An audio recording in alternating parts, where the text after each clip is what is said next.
Hello, everybody. Chris Cuomo here. Welcome to News Nation.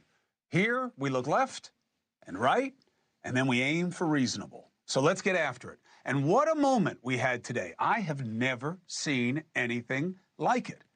That presser was one of the most informative of the Trump era. And no small irony, it wasn't him doing most of the talking. But we learned more about what the administration is doing and how it responds to legitimate and, yes, some illegitimate scrutiny. Elon Musk, center stage, very different than the head troll on his social media trash site. He had his son playing along on his shoulders, and it was reminiscent of the JFK days with John, if only because of that. But there was also this spirit trying to be inculcated of, let's do things different. Let's try to be a new generation here. Of course, Trump is part of the older generation, but Musk is not.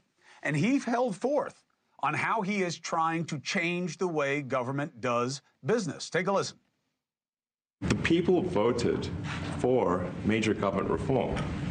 There should be no doubt about that. That was on the campaign. The president spoke about that at every rally. What are the two ingredients that are really necessary in order to cut the budget deficit in half from $2 trillion to $1 trillion?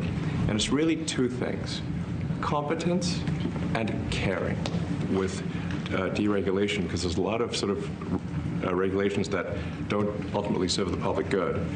We need to free the builders of America to build. Because if you can get $1 trillion of economic growth and you can cut the budget deficit by $1 trillion, between now and next year, there is no inflation.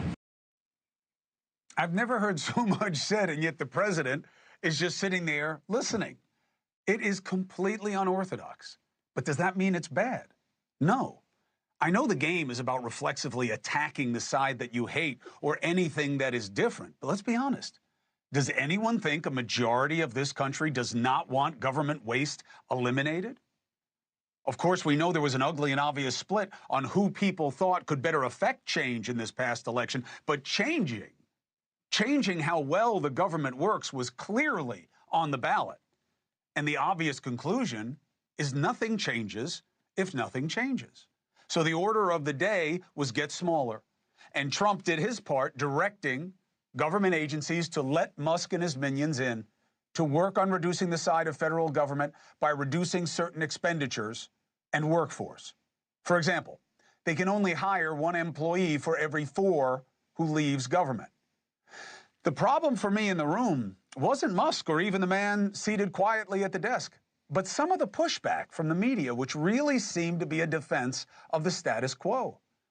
And the Democrats acting the fool outside and online about every attempt at change being made by Musk and Trump. Instead of getting the message, you need better ideas than he has if you want to get back into leadership.